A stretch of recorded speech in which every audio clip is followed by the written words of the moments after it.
Bonjour à toutes et à tous, c'est David. Aujourd'hui, nous avons une question qui concerne l'importance des mises en situation. Donc, c'est juste un vaste sujet. Alors, les mises en situation, qu'est-ce que c'est? C'est un travail qui est un petit peu plus dynamique que l'aspect purement technique, parce que faire de la technique, c'est bien, mais on peut se dire, bon, voilà, mais comment est-ce que je vais réagir, par exemple, si je suis vraiment sous l'emprise d'une véritable attaque dans la rue, puisque quelque part, c'est à ça que nous prépare le Krav Maga. Donc souvent, en fait, on voit des vidéos sur Internet où nous avons affaire à des pratiquants de Krav Maga ou de Krav Maga, entre guillemets, ou d'une autre méthode, par exemple, qui vont mettre des casques, des plastrons, il y a les pleins pots, et on voit un petit peu comment tente de réagir le défenseur. On s'aperçoit que c'est pas facile du tout, et on peut se poser effectivement la question qui est de savoir, ok, j'ai appris une technique, mais qu'est-ce qui va se passer si un jour je dois vraiment la mettre en application et la reproduire dans un cadre purement de self-défense? La question est super intéressante, mais avant de se poser cette question, il faut savoir dans quel but. Dans quel but est-ce qu'il est nécessaire, par exemple, de travailler des mises en situation? Je dirais que si on ne fait que de la mise en situation avec des techniques approximatives, il va nous manquer quelque chose. C'est-à-dire qu'on ne va pas pouvoir, dans une situation de self-défense, avoir la capacité totale de nos moyens. Donc, en fonction des différentes études, entre guillemets, qu'on peut trouver sur Internet, certains disent qu'on ne va avoir que 20% de nos capacités réelles, d'autres 30%, d'autres 10%, d'autres 0%, d'autres au contraire 50%. On ne sait pas très bien comment est-ce que l'on va réagir, et je pense qu'effectivement, on va tous réagir d'une manière différente par rapport à une agression, et en fonction de notre état physiologique du moment, est-ce qu'on est fatigué, pas fatigué, est-ce qu'on a été distrait ou pas, est-ce qu'on a été attentif à l'environnement. Donc il va y avoir plusieurs facteurs qui vont faire que on va pouvoir avoir une efficacité qui sera plus ou moins élevée, en tout cas d'avoir une réponse qui sera plus ou moins adaptée par rapport à la situation. Alors je dirais que faire beaucoup de mise en situation dans une technique de sa défense quelconque, en incluant le Krav Maga, ça ne sert strictement à rien. Ça ne sert à rien pour la simple et bonne raison que ce qui va nous sauver, ça va être dans un premier temps notre premier mouvement. Notre premier mouvement, c'est quoi? Ça peut être une technique, je ne sais pas, sur une attaque quelconque, type un gros swing ou un crochet très très large, ou bien une attaque au couteau par exemple. Ce qui va nous sauver, ça va être notre premier mouvement. Ça va être notre vitesse de réaction par rapport à l'attaque ou la menace qui est donc en train de nous arriver. Donc, la technique, c'est quelque chose qui est fondamental. Je travaille d'abord ma technique avant de faire quoi que ce soit. Pourquoi? Pour la simple et bonne raison que si on est pris par surprise, si on a un temps de retard par rapport à un agresseur éventuel, si on est fatigué, si on n'est pas très attentif, la première chose qui va nous rester, ça va être notre technique. C'est tout simple. Okay. Ça ne va pas être notre capacité à être déterminé à frapper sur un adversaire alors qu'on a pris 30 coups de couteau par exemple. Donc le premier mouvement, il est fondamental. Donc pratiquer sans technique, ça ne sert à rien. Il vaut mieux d'abord être super au point sur une technique, tout en sachant qu'une technique ne va peut-être pas fonctionner à 100% pour différentes raisons. Là encore, peut-être parce qu'on a eu un temps de retard, etc.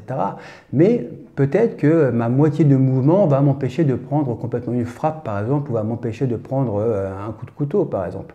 Donc, l'idée qui est donc de travailler cette technique, c'est fondamental. Il ne faut jamais l'oublier.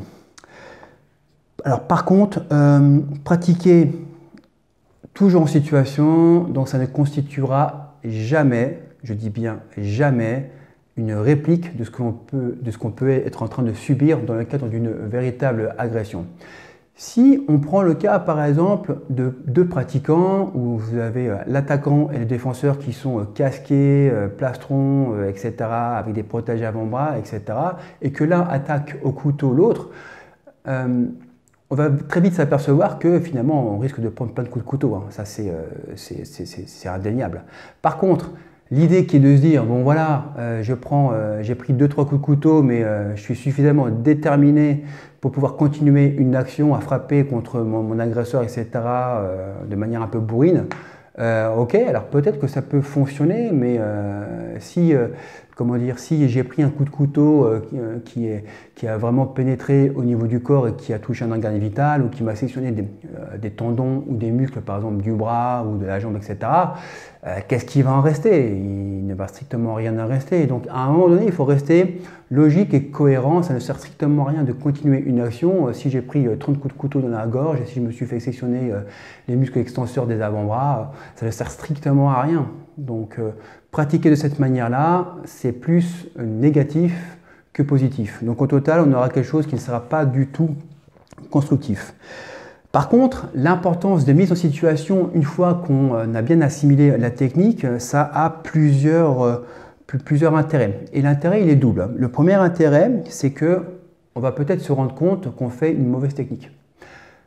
Par rapport à une situation, par exemple, si je pars d'une situation en ayant les yeux fermés au départ et qu'au top, j'ouvre les yeux et que dans ces cas-là, on m'attaque et je ne sais pas de quelle manière, ça peut être un coup de poing, un coup de pied, une menace à l'arme à feu, un coup de baïonnette, un coup de hache, je ne sais strictement rien.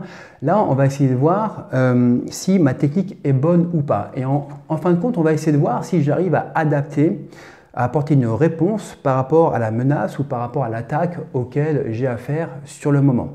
Donc là, on parle de vitesse de réaction, mais avant la vitesse de réaction, il y a aussi le processus de décision. C'est-à-dire que l'ensemble des techniques que j'aurai travaillées et retravaillées en cours va me permettre de sélectionner une réponse parmi lesquelles, en tout cas, une réponse qui va s'adapter par rapport au type de menace ou d'attaque auquel j'ai affaire.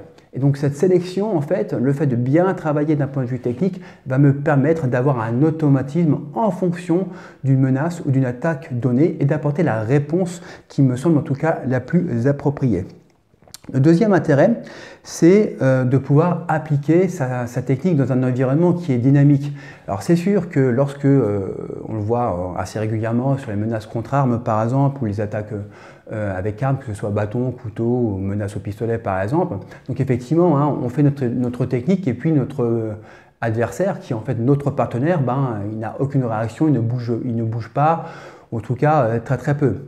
Et donc dans l'intérêt de travailler de manière dynamique par rapport à des mises en situation, c'est de se dire, bon ok voilà, sur une menace au pistolet par exemple, j'arrive à sortir de la ligne de feu, j'arrive à frapper au visage, mais peut-être que ma frappe au visage, pour X raisons, ne sera pas efficace à 100%, parce que mon adversaire a bougé très légèrement à ce moment-là, parce que il m'a vu partir, il a détecté mon premier mouvement, ou parce que tout simplement il est sous l'emprise de drogue ou d'alcool et que dans ces cas-là, il ressent beaucoup moins la douleur qu'un être entre guillemets normal.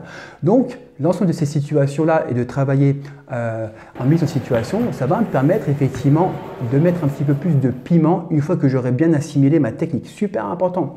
Parce que là, on va effectivement se rendre compte que si on n'a pas une suite logique de la technique, si on ne suit pas l'adversaire, par exemple sur une saisie de pistolet, eh ben, on peut très vite perdre le contrôle de l'arme en question et de se faire tirer dessus ou en tout cas de se faire réattaquer dessus, que ce soit avec un bâton ou bien un couteau. Alors, le fait de pouvoir travailler en mise en situation, je pense que ce n'est pas un bon terme. À mon avis, le bon terme, ça serait plus de travailler d'un point de vue dynamique. C'est de la technique en environnement dynamique que l'on va faire. Et ça, c'est super intéressant et ça sera beaucoup plus constructif que de travailler par exemple de manière complètement, en étant complètement bourrin, en étant bien protégé, en n'ayant aucune notion des frappes ou des coups que l'on prend. C'est beaucoup moins constructif à mon avis. Le fait de travailler de manière dynamique, ça va donc nous permettre de travailler sur les vitesses. Hein, donc je parle vraiment de vitesse au pluriel, hein, parce qu'il n'y a pas qu'une seule vitesse. Hein. Il y a la vitesse d'exécution du geste ou de l'action. Il y a la vitesse d'enchaînement gestuel, donc la facilité, en tout cas la vitesse à laquelle on va pouvoir enchaîner plusieurs actions, des frappes par exemple, ou des mouvements, des déplacements, etc., le plus rapidement possible sans aucun temps mort. Et il y a également la vitesse de réaction, hein, c'est celle qui va nous permettre de prendre une décision par rapport à une situation donnée.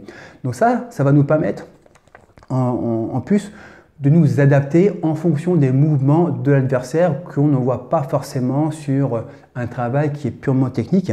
Et ça peut être plutôt pas mal pour aussi travailler notre timing, notre précision et beaucoup d'autres facteurs qui sont très intéressants pour nous en tout cas au niveau de notre travail de Krav Maga et de self-défense. Donc voilà, pour clôturer sur ce sujet, les mises en situation, ouais, c'est pas le bon terme que j'emploierais personnellement, ça reste personnel, hein, après vous en faites ce que vous voulez.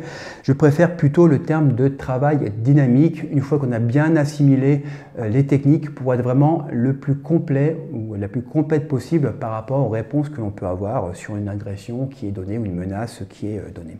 Voilà, si vous avez d'autres questions, n'hésitez pas à consulter le lien qui est juste en dessous. Merci et à bientôt.